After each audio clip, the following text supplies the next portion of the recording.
Three quick things before we begin this video. Firstly, this is not legal advice. Although I talk about a few legal things in this video, ultimately I'm not a lawyer, so some of it or all of it might be wrong. Secondly, more magic videos are on the way. We actually filmed some street magic recently that needs to be edited, and I'm working on loads of magic right now. Just need to make sure it's good, practiced, ready to film and upload. And thirdly, the title of this video, the London Busking Cartel, will make more sense in part 2 of this video, but for that to make any sense, I need to go over part 1. The question I get most commonly about street performing is, do you need a license to busk? And the short answer to that question is no, and the long answer is part 1 of this video.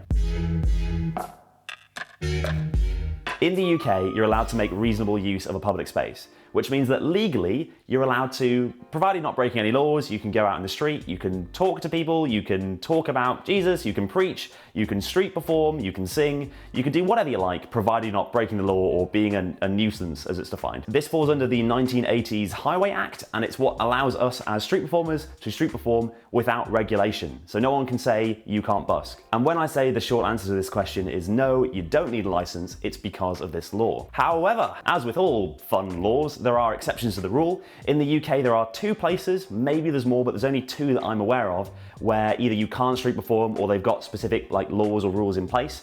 And one of those places is Hillingdon and the other is Camden. These fall under the 2000 Local London Authorities Act, which basically means they can put laws in place about certain places if there's problems regarding busking or other things or things like that, as far as I'm aware. So I've already mentioned that you're allowed to make reasonable use of the public space, and I've said that you can't do things like break the law or hate speech or anything like that. You're also not allowed to block the pathways or stop a business from being able to operate, but provided you're not doing anything, obviously wrong, you're allowed to perform, you're allowed to make reasonable use of that space. The other weird thing you've got to watch out about regarding street performing is when you have land that is privately owned, but it is a public space. This kind of gets a little bit confusing, and honestly, this is the bit where I don't know if we're in the right here, but this is just the way that we as street performers interpret the law. So you've got some places like, for example, in London, you've got the South Bank, which is the lovely bit where the London Eye is. As far as I'm aware, that whole stretch of land is owned by one man. And because it's privately owned, they've put rules in place where they're dictating whether or not you can busk. They have like a licensing scheme, they have auditions, things like that. If you pass those auditions, you're allowed to street perform in certain places on the South Bank. But we as buskers would argue that even though it's privately owned, it's still public space, it's still a highway, so the 1980 Highway Act still applies, which means you can politely say, no thank you, to the licensing agreement that we have or that buskers have with the South Bank, and you can perform there anyway. This leads to a whole range of conflict when you've got security guards or police officers that disagree with that interpretation of the law. If you've seen the video that I did with Matt, I've done a couple videos, I'll link them below, where we went to Camden and we got some grief, we went to the South Bank and we've got some grief, and like how that all pans out. But legally, as far as we can tell, we're okay to perform there, regardless of whether or not there's a license or anything like that. We're allowed because it's public space, and doesn't matter that it's privately owned, it's public space. There's no fences to hop over. It's a public space. You can walk through there, so the Highway Act applies. So now we've got an overview about how busking works and the fact that it's pretty much fine to do anywhere in the UK, with minor exceptions and weird legal complications. Let's get to part 2. So the title of this video, I don't know where to begin with this part of the video. The place that I most often perform at is Leicester Square, which is a public space that is not privately owned as far as I'm aware. It's a public space, so we're allowed to make reasonable use of the public space. How many times in this video am I going to say reasonable use of a public space? Can you tell that we have to say this all the time as buskers to authorities? Anyway, I perform there a lot and I like it there. It's my place. It's my place where I busk. For a long time, Leicester Square has had a few pretty major problems. So before I mentioned that you're allowed to busk provided that you don't stop businesses from operating or blocking the pathways.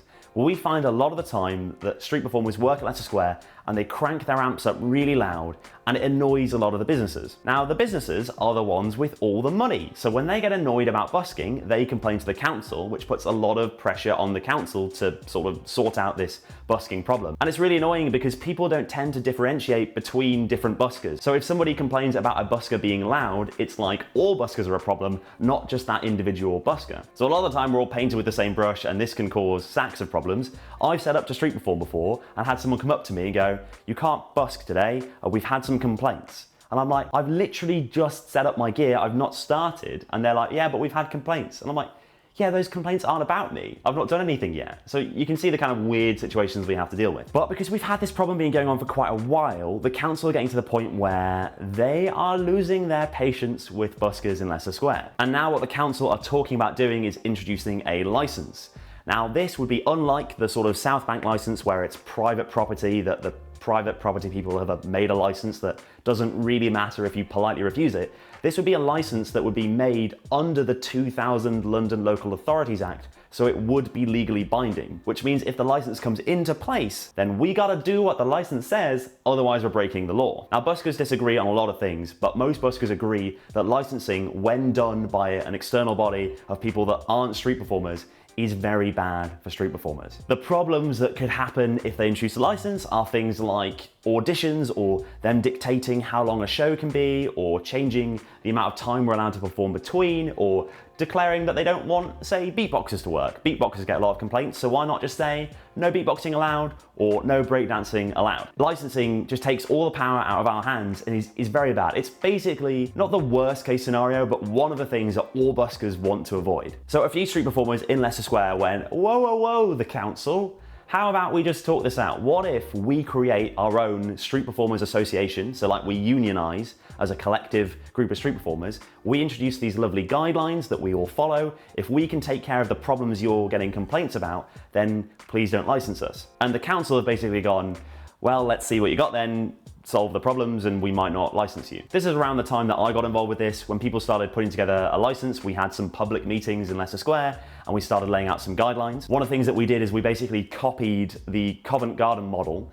Covent Garden is an exceptionally complicated place with a lot of weird history regarding it. I don't even know where to classify that on the list of public, private space and all that stuff. But they have a licensing scheme of their own, or a street performers association of their own, and you've got to be, you've got to audition to perform there, or audition to get in the, I'm not quite sure how it works, to be honest, but they have their own licensing thing, and that's what we sort of took as our basis. So we made some guidelines, and they were just simple things like keeping your amp at a low volume, and if someone's being really loud, just politely tell them they're being loud. Everyone try and self-regulate, be nice, don't be a dick. And we decided that the only way of really regulating this is to make it so that to perform in Leicester Square, and right now just on a Friday, Saturday, Sunday, to perform in Leicester Square on those days, you have to be a member of the SPA. That means you've agreed to the guidelines, and to join the SPA, you have to do like a little audition video and be backed by 2 members of the SPA already. Those people basically say, this performer's okay, they'll follow the rules, and they act as their sort of people to hold them accountable to the rules. You get what I'm trying to say. So we set up all this thing, and we started implementing it, and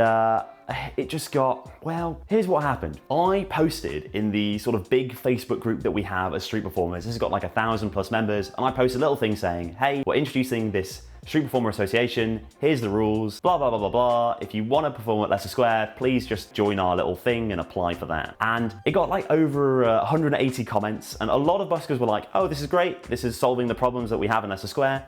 And a lot of people were very, very angry that we were trying to do this. There are way too many arguments to get into, but someone referred to what we were trying to do as a cartel, hence the London Busking Cartel, and thought that the very act of us trying to sort of license and regulate public space was illegal. And they might have a point in that. It could be illegal for us to dictate things. And it all kind of kicked off. Buskers are really against sort of their freedom being restricted. So a lot of people think that it's a really, really bad idea to do this kind of thing, and that we may sort of limit the amount of performers that can perform here and start being really picky and then create this weird, unfair cartel. I get everyone's point of view. I really do. I spent a long time reading and replying to all the comments. I spoke to buskers on the phone. I really understand where people are coming at. But the reason that we made this a you have to be a member thing, as opposed to just come along and anyone can work, is by having a membership, we have a reason or a justification for kicking people out if they don't follow the rules, which means that people will be motivated to follow the guidelines and not essentially break the law, and therefore hopefully keep the peace and not annoy the council and the businesses. Now, retrospectively, after talking to all these people,